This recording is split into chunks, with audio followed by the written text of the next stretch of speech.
The iPhone SE second generation just got released by Apple, and I think that we can all agree that this is a snack of a deal. I mean, who would have thought that in 2020 Apple would be releasing a phone starting at just $399? Whilst OnePlus, the company literally built on the premise of being a budget device, releasing a flagship. It really is the end of the world, huh?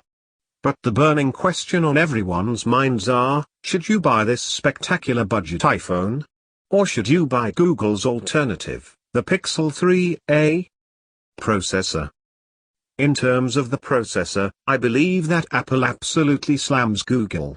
I mean, like, Apple is using the same chip in the iPhone 11 Pro, which I'll remind you starts at $999, and putting it in their $399 iPhone. So 1 point for Apple.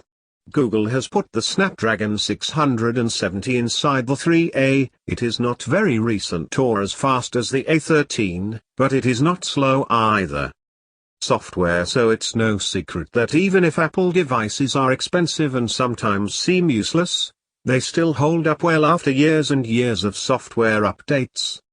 One example is my old iPod Touch, which served me 5 years before I switched to an iPhone. Android devices, on the other hand, tend to last 2-3 years at best. And whilst you can argue that the latest Android 9.0 Pie, which is what the Pixel 3a is running, does have more customization and whatnot, you can't deny that buying the SE will mean that a lot of people won't need to switch their phones for at least 3 years. Whilst if you bought the Pixel 3a, the lifespan would be like 2-3 max. Cameras. Despite Google's questionable marketing, it is true that the Pixel 3a does have an insane camera. Too bad the Pixel 4 couldn't live up to those standards. This camera is so important to Google that it is quite literally the first thing that is shown on their website. Both the SE and the Pixel have 12-megapixel single cameras. However, it's here that Google starts to make their comeback. The SE supposedly has the same camera quality as the iPhone 8, with some improvements. Both the 3a and the SE have portrait mode. However, the Pixel 3a has night mode, something that Apple couldn't fit inside the iPhone, or maybe they just didn't want to.